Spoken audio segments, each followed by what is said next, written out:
우리 성도들은 항상 천국에 대한 소망을 가지고 살아야 될 줄 믿습니다.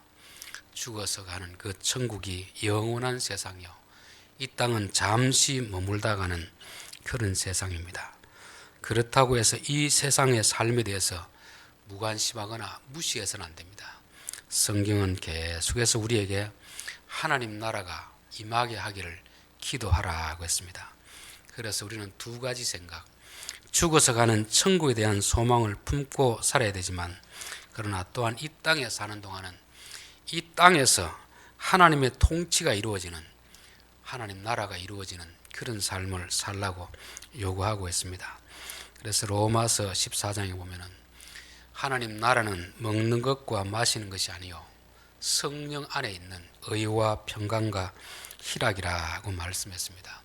우리는 천국이라고 하면 좋은 건물이 있고 맛있는 것이 있는, 좋은 옷을 입는 부자들이 누리는 것이 천국이라고 하는데, 성경이 말하는 천국은 성령 안에서 살아가는 것입니다. 성령 안에서 의를 행하고 평강을 누리고 기쁨을 누리는 것이 이 천국이라 그렇게 했습니다. 그래서 우리가 이 땅에 사는 동안 재벌은 되지 못할지라도, 사회적인 큰 지위는 오르지 못할지라도 성령 안에 살아가면 기쁨을 누리게 되고, 그것이 우리 안에서 천국을 맛보는 삶이 될 줄 믿습니다. 이 마태복음의 주제는 처음부터 마지막 결론이 뭐냐면 임마누엘입니다. 임마누엘, 하나님이 우리와 함께 하겠다, 그런 주제이고, 사도행전의 시작과 마치 뭐냐면 하나님 나라입니다. 하나님이 우리 곁에 우리와 함께 하시면서 그분이 다스리는 것입니다. 그분이 다스리면 우리 안에 참된 기쁨이 있고, 그 주님이 다스리면 가정이 천국이 되고, 직장이 천국이 되고, 교회가 천국이 되고, 세상이 천국이 되게 되는 것입니다. 그래서 우리가 죽어서 갈 그 천국도 바라보고 살아야 되지만, 어쩌면 우리가 사는 이 세상에서 온전히 하나님의 통치가 이루어지길 위해서 기도하는 그런 삶을 살아야 될 줄 믿습니다. 지난주에는 관계의 성공함이 지혜다, 그렇게 말씀했습니다. 천국이라는 것은 이 땅에서 누릴 수가 있는데, 많은 소유를 가짐으로써 천국을 누리는 것이 아니고 관계의 성공함으로써 천국을 누릴 수가 있습니다. 가정에서 부모와 자식의 관계, 남편과 아내와의 관계, 또 직장에서 직장 상사와 또 동료들과의 관계, 이 관계에 성공하면 그것이 천국이 되는 것입니다. 우리 찬송에도 초막이나 궁궐이나 높은 산이나 낮은 언덕이나 그 어디에서나 주님과 동행하면 그것이 하나님 나라라고 하는 것이 바로 그런 뜻입니다. 관계에 성공할 때 우리는 천국의 삶을 살아가게 되는 것입니다. 집에서도 천국을 누리기 위해서는 자녀가 부모를 기쁘게 하는 자가 지혜롭다고 했잖아요. 낮은 자가 윗사람을 기쁘게 하면 자연스럽게 윗사람은 아랫사람들에게 복을 베풀게 되어 있습니다. 남편과 아내의 관계도 그렇고, 직장에서 동료와 상사들 관계도 그렇습니다. 아랫사람이 윗사람을 존중하면, 그래서 기쁨이 되면 그 윗사람은 아랫사람들에게 자동적으로 복을 주게 되어 있습니다. 줄 수 있는 권한이 있는 사람은. 그건 어리석은 사람들은 윗사람을 무시하는 거죠. 말을 안 듣고. 그러면 아무래도 사람이 감정이 있다 보니까 기분이 나쁘면 주고 싶은 것도 안 주는 것이, 이게 사람의 마음인 것입니다. 그래서 우리는 항상 가정에서 하나님이 세운 질서를 존중해야 되고, 또 일터에서도 회사가 세운 그 질서를 존중한다면 그것이 좋은 관계를 맺을 수 있고, 그럼으로 인하여서 그 직장 생활도 기쁨을 누릴 수 있는 그런 것이 될 줄 믿습니다. 우리 위에 누군가 있다면 존중하는 것이 좋은 것입니다. 그리고 그들의 말을 들어주고, 그러면 그들의 마음이 기쁘고, 마음이 기쁘면 자동적으로 손이 열리는 거잖아요. 복을 주게 되어 있습니다. 자, 오늘도 그와 연관돼서 계속 주어진 말씀을 보겠습니다. 26절, 악한 꾀는 여호와께서 미워하시나 선한 말은 정결하니라. 우리가 사람과의 관계도 좋게 맺어야 되지만 더 본질적인 것은 하나님과의 관계입니다. 하나님 관계. 하나님이 무엇을 좋아하시는가, 무엇을 싫어하는가를 우리가 잘 알아야 됩니다. 악한 꾀라는 것은 악한 생각이죠. 생각, 그렇죠. 이 악한 생각은 주로 어떤 생각이겠습니까? 자기의 이득을 위해서 남을 해치는 그런 생각입니다. 자기를 위해서 남을 해하고자 하는 이런 생각이 악한 생각이고, 이 생각은 사람의 생각은 사람은 모릅니다.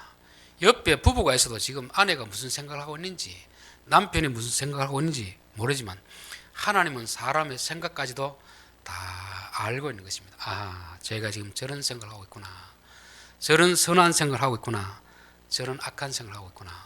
하나님 우리의 생각을 보고 기뻐하기도 하고 미워하기도 하신다는 것입니다. 생각은 또 생각으로 끝나는 게 아니고, 생각은 말로 나오잖아요. 그렇죠? 말로 나오고 행동으로 나오게 되어 있기 때문에 항상 우리 마음에서 좋은 생각을 하도록 우리가 노력을 해야 됩니다. 이 루터가 그런 말을 했습니다. 우리 머리 위로 새가 지나가는 것은 우리가 막을 수 없지만 머리 위에 둥지를 트는 것은 우리가 막을 수 있다고 했습니다. 자, 우리에게도 이 생각이 하루에도 수만 가지 생각이 이렇게 스치고 지나가잖아요. 그렇죠? 그 생각들이 다 내 생각은 아닙니다. 어떨 때는 어떻게 내가 이런 악한 생각을 할 수 있을까 그럴 때도 있고, 어떻게 내가 이런 참 선한 생각을 할 수 있을까 그런 생각할 때도 있잖아요. 그렇죠? 내게서는 그런 생각이 나올 수 없는데 부뜩 그런 생각이 들 때가 있습니다. 그 생각은 누가 주는 생각이겠습니까? 선한 생각은 하나님이 주신 생각이지 우리의 본성에서는 그런 선한 생각이 나오질 않습니다. 그러나 또 평소 나보다 더 악한 생각이 들어올 때가 있습니다. 그런 생각은 마귀가 주는 생각이잖아요. 생각이 들어왔다 나갔다 하루에 수만 가지 생각이 들락날락거리지만 생각은 생각일 뿐이고, 어떤 생각을 붙드느냐 따라서, 품고 있느냐 따라서 그게 말이 되고 행동이 되는 것입니다. 그래서 우리는 항상 좋은 생각이 들어오면 그걸 붙들어야 됩니다. 나쁜 생각이 들어오면 빨리 떨쳐버려야 되는 거죠. 그렇죠? 그래서 우리가 생각이 선하면 하나님께서 기뻐하시고, 생각이 악하면 하나님께서 미워하신다는 것입니다. 예수님은 우리를 위해서 자기를 희생해야 되겠다는 생각을 하잖아요. 얼마나 선한 생각입니까? 마귀는 어떻게 합니까? 자기를 위해서 하나님을 무시하는 그런 행동을 하게 만들잖아요. 그렇죠? 이세벨이라는 여자는 남편을 위해 가지고 죄 없는 나봇이라는 사람을 죽이는 것입니다. 거짓말로 음모를 꾸며 가지고 생각 자체가 악하니까 악한 행동이 나오는 것입니다. 그래서 하나님은 우리의 생각 속에서부터 선한 생각을 하느냐 악한 생각을 하느냐를 보고 기뻐하기도 하고 미워하기도 하신다는 것입니다. 자, 선한 말은 정결하니라. 이 말은 역시 선한 말은 내가 희생해서라도 다른 사람을 도와줘야 되겠다는 이런 마음, 예수님의 마음이 바로 선한 생각이고, 마귀의 생각이 바로 악한 생각이고 악한 말이 되는 것입니다. 우리가 그 사람의 마음은 모르지만 말을 들어보면 아, 저 사람이 참 생각이 반듯하구나, 참 좋은 생각을 가지고 있구나, 말을 들어보면 저 사람 생각이 참 악하구나를 알 수 있습니다. 정결하다는 것은 완전하다는 것이고 흠이 없다는 것이고, 하나님은 흠이 없는 말을 받으시는 것입니다. 그래서 우리가 항상 생각 그리고 말을 늘 잘 관리를 해야 될 줄 믿습니다. 이 선하다 악하다는 것은 항상 내 중심이 아니고 타인을 먼저 생각하고 공동체를 먼저 생각하는 것입니다. 일반적으로 타락한 본성은 항상 무엇을 중심에 두고 생각합니까? 내게 득이 되느냐 안 되느냐, 내가 기뻐하느냐 싫어하느냐, 이 기준을 가지고 하잖아요. 내게 득이 되면 남에게 해가 되더라도 그 생각을 가지고 말을 하고 행동하고 하는데 그게 참 위험한 생각입니다. 성경은 일관되게 우리가 남에게 대한 행동을 우리에게 그대로 잣대로 적용한다 그렇게 말씀하고 있습니다. 마태복음 5장에 보면 긍휼히 여기는 자는 복이 있나니 너희가 긍휼히 여김을 받을 것이라. 남을 긍휼히 여겨주면 우리가 긍휼히 여김 받고, 우리가 남의 잘못을 용서하면 하나님이 우리의 잘못을 용서해 주시고, 우리가 남의 잘못을 용서하지 않고 미워하면 하나님도 우리의 잘못을 용서하지 않는다 그렇게 하고 있습니다. 그래서 우리가 본성이 착해서 선한 생각을 하고 선한 말을 하면 참 좋겠지만, 본성이 그렇지 않더라도 내가 남에게 대한 생각이 곧 하나님이 우리에 대한 생각이다, 내가 남에게 대한 말이 그것이 곧 우리에게 돌아온다는 법칙을 알면 우리의 마음가짐, 말을 할 때도 늘 조심을 하게 될 줄 믿습니다.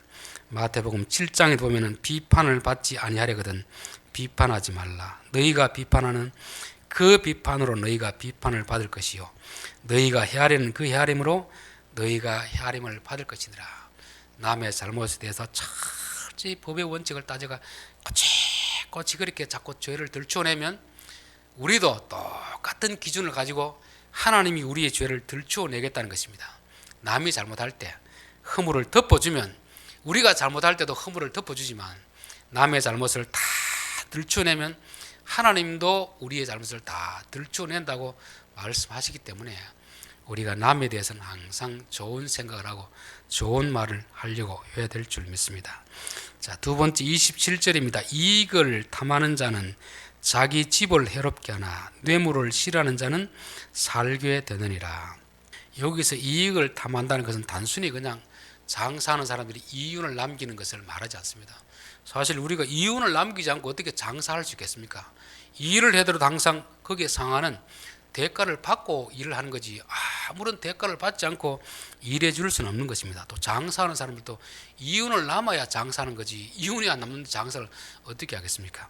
여기서 말하는 이익을 탐한다는 것은 지나친 이익, 불의한 방법으로 얻는 이익, 정당한 방법이 아닌 정당한 노력이 아닌 불의한 방법으로 욕망으로 탐하는 그런 이윤을 말씀하는 것입니다.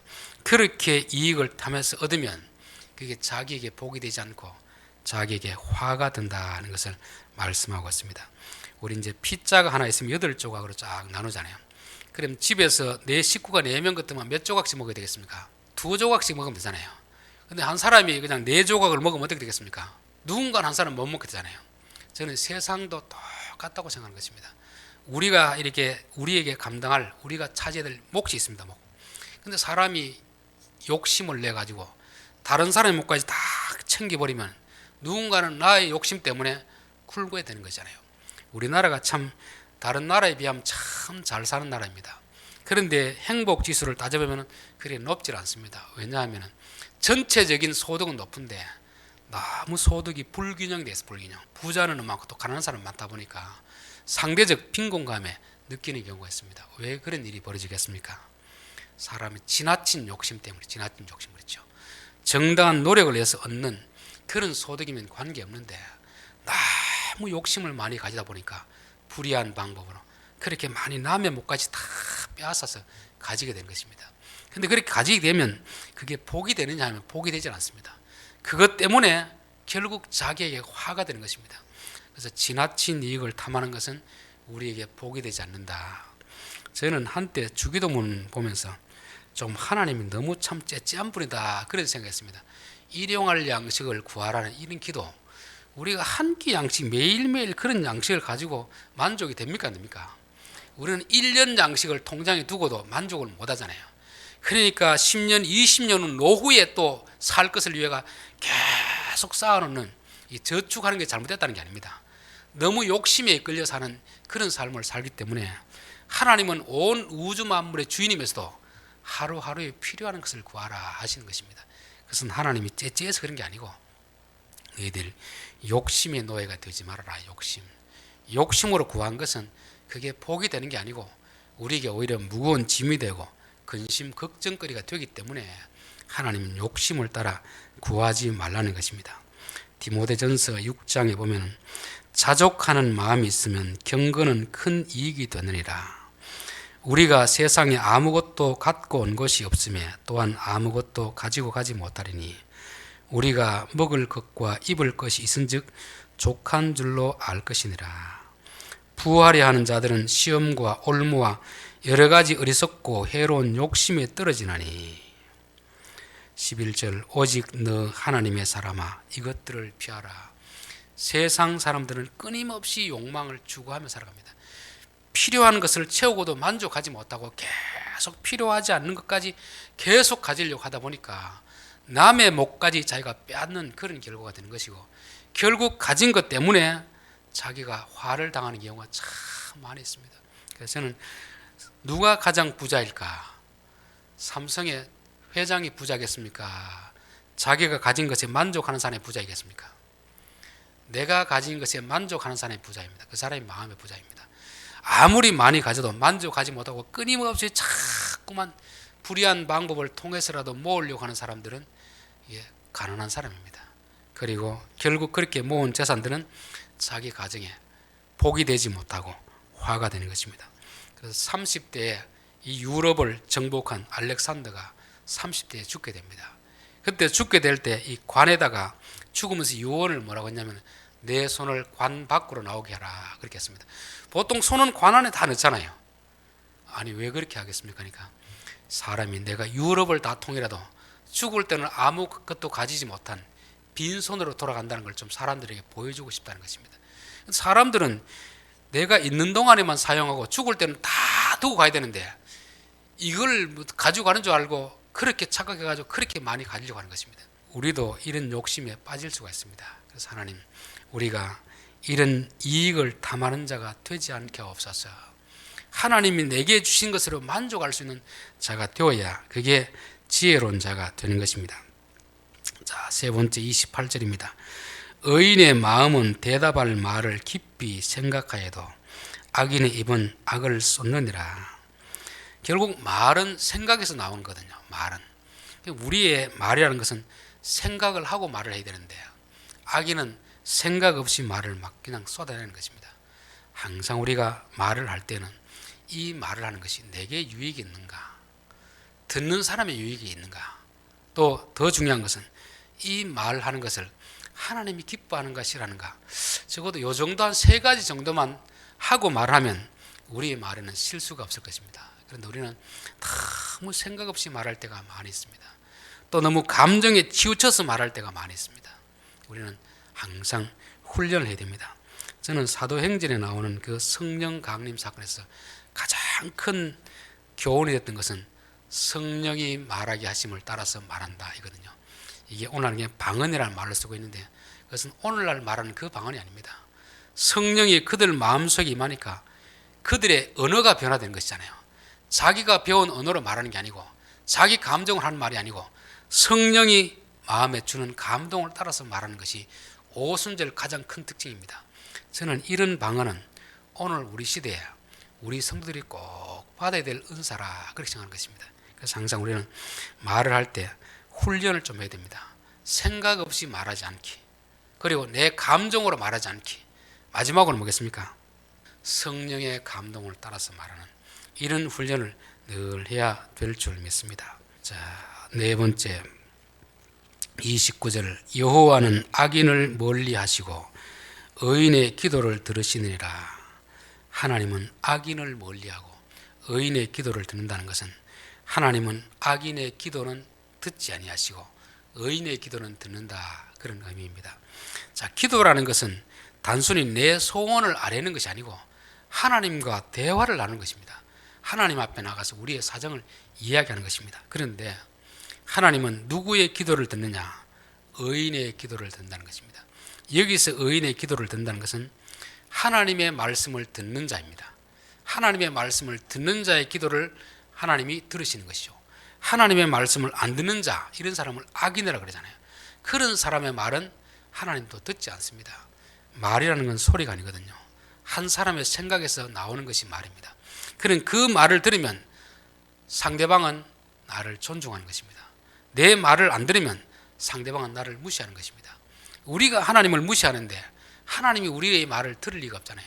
사람도 똑같지 않습니까? 누군가 내가 말했을 때 그 말을 들어주면 그 사람은 나를 존중하는 것이기 때문에 나도 그 사람의 말을 들어줍니다. 그런데 내가 말을 했는데 그 사람이 내 말을 무시하면 나도 그 사람을 무시하게 되어 있습니다. 이게 인격적 관계입니다. 그래서 기도는 오래 하느냐 큰 소리 하느냐 이것보다 더 중요한 게 뭐냐면 하나님과 나의 관계가 어떤가, 내가 평소에 하나님 말씀을 잘 들었는가, 이거를 생각해야 됩니다. 평소에는 내가 하나님 말씀을 안 듣고 위기에 닥쳐서 기도하니까 하나님 안 들으시니까 우리가 막 금식하고 큰 소리를 기도하고 하는데 방법은 중요하지 않습니다. 창세기 4장에 보면 가인과 아벨의 제사가 나오는데 거기서 뭐 가인의 제물은 안 받고 아벨의 제물은 받았다고 하니까 사람들마다 제물이 잘못됐다고 하는데 그건 제물의 문제가 아니고 사람의 관계의 문제입니다. 가인과 그 제물은 받지 아니하더라, 아벨과 그 제물은 받더란 말은 아벨과 하나님은 평소에 교통이 되는 그런 교제가 이루어지는 그런 관계입니다. 그러나 가인은 평소에는 전혀 교제가 이루어지지 않습니다. 하나님이 아무리 가인에게 이렇게 해라 저렇게 해도 말을 안 듣다가 나와서 제물을 드린다고 하나님 받겠습니까? 그런 아벨은 평소에 하나님의 말씀을 들으니까 위기의 때 기도해도 하나님이 들으시는 것입니다. 이게 잠언 1장 24절에 나오는 말씀입니다. 내가 불렀으나 너희가 듣기 싫어했고 내가 손을 폈으나 돌아보는 자가 없었고 도리어 나의 모든 교훈을 멸시하며 나의 책망을 받지 아니하였은즉 너희가 재앙을 만날 때 내가 웃을 것이며 너희에게 두려움이 임할 때 내가 비웃으리라. 너희의 두려움이 광풍같이 임하겠고 너희의 재앙이 폭풍같이 이르겠고 너희에게 근심과 슬픔이 임하리니 그때 너희가 나를 부르리라.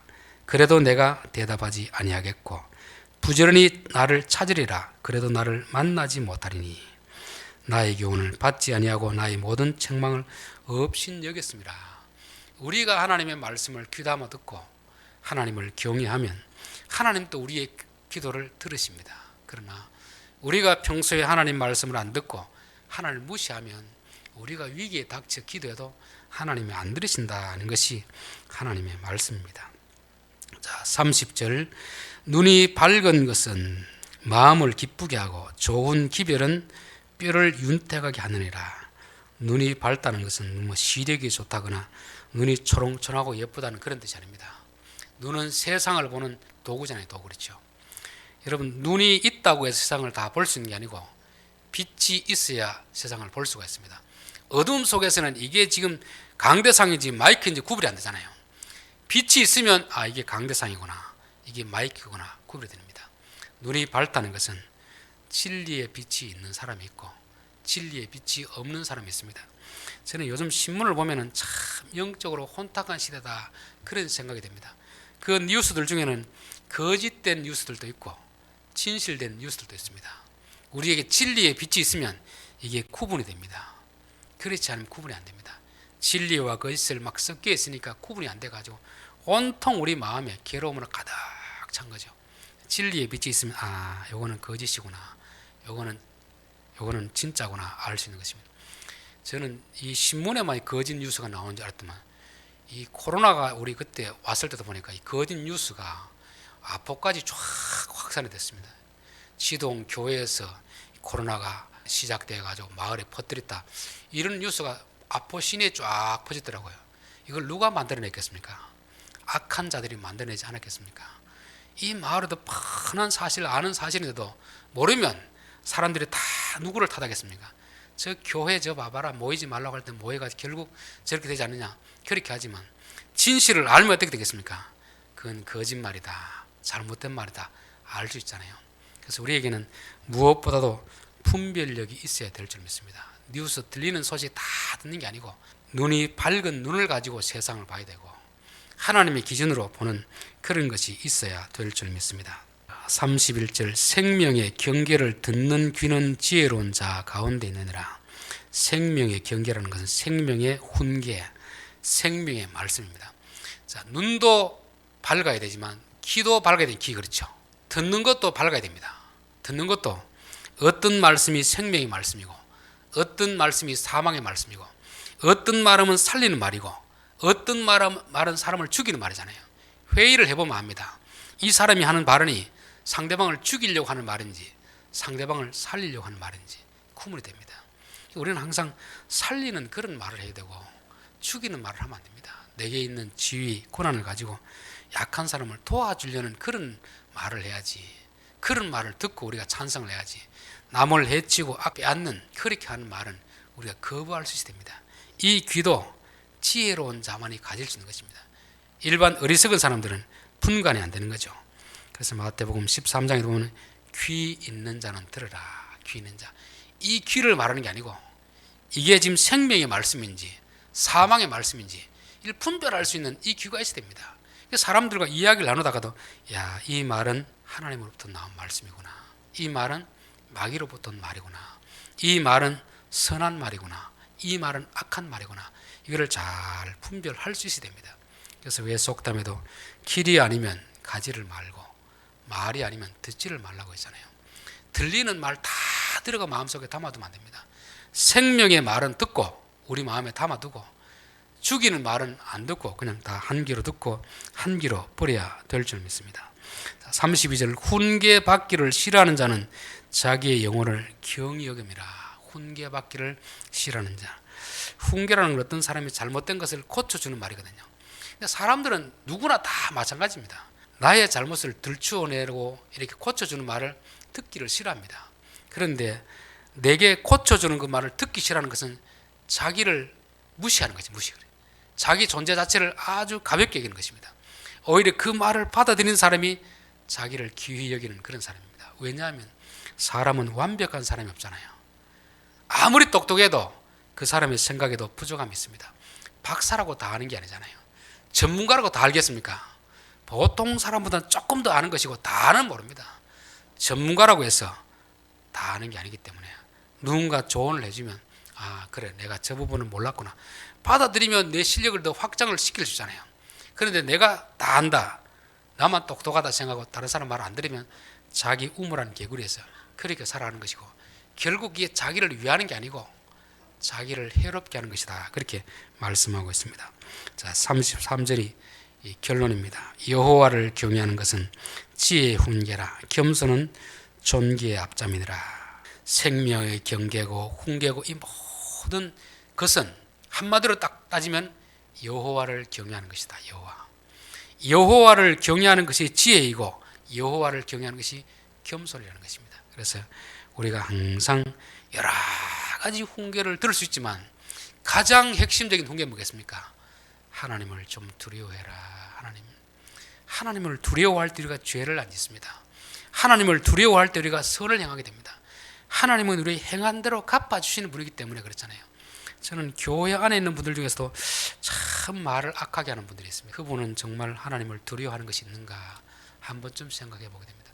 하나님을 두려워하면 결코 남에 대해서 그렇게 악한 말을 못 하거든요. 악한 생각하는 것도 사실 두려운 일입니다. 왜?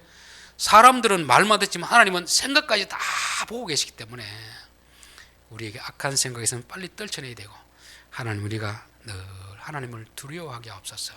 하나님을 두려워한다는 것은 두려워하면서도 존경하는 마음, 이 두 가지가 겹쳐진 마음입니다. 그래서 항상 하나님을 두려워하는 것이 지혜이고 하나님을 두려워하는 것이 훈계를 받는 것이고 하나님을 두려워할 때 우리는 겸손한 사람이 됩니다. 교만한 사람은 자기가 하나님이 된 사람입니다.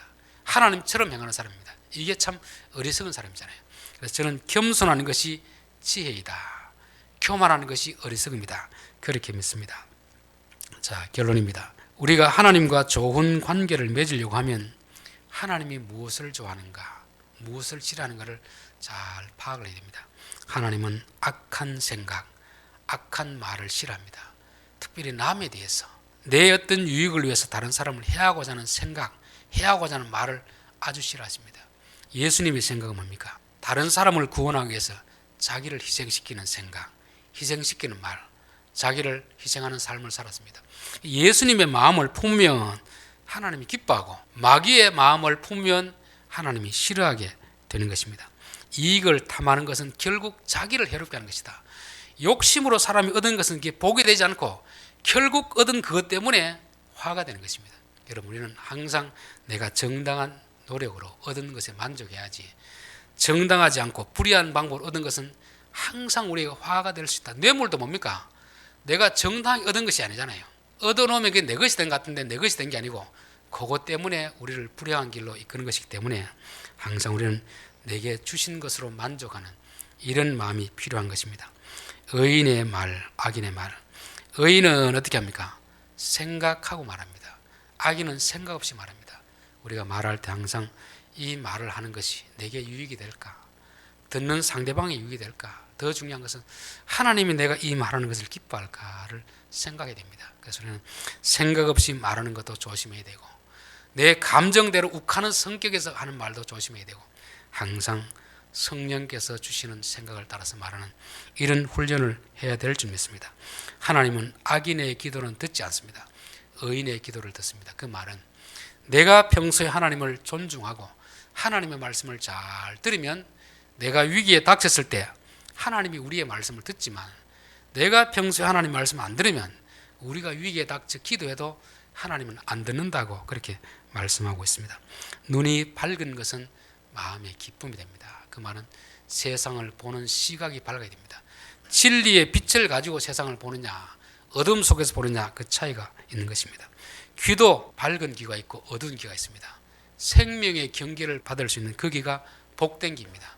죽이는 말, 살리는 말, 회의를 할 때도 우리 성들이 뭐 동의합니다, 뭐 제청합니다 그럴 때 무조건 동의합니다, 제청합니다 하지 마시고, 그 말이 누구를 살리는 말이면 동의를 하시고, 그 말이 누구를 죽이는 말 같으면 거부를 해야 됩니다. 이게 생명의 길을 가진 그런 말입니다. 훈계받기를 싫어하는 것은 자기의 인생 자체, 자기의 가치를 떨어뜨리는 것입니다. 누군가 나에게 훈계해주면 듣기를 싫어도 내게는 유익이 되는 것입니다. 받아들이면 유익이 되고 받아들이지 않으면 내게 손해가 되는 것입니다. 지혜와 겸손의 결론은 여호와 경외함입니다.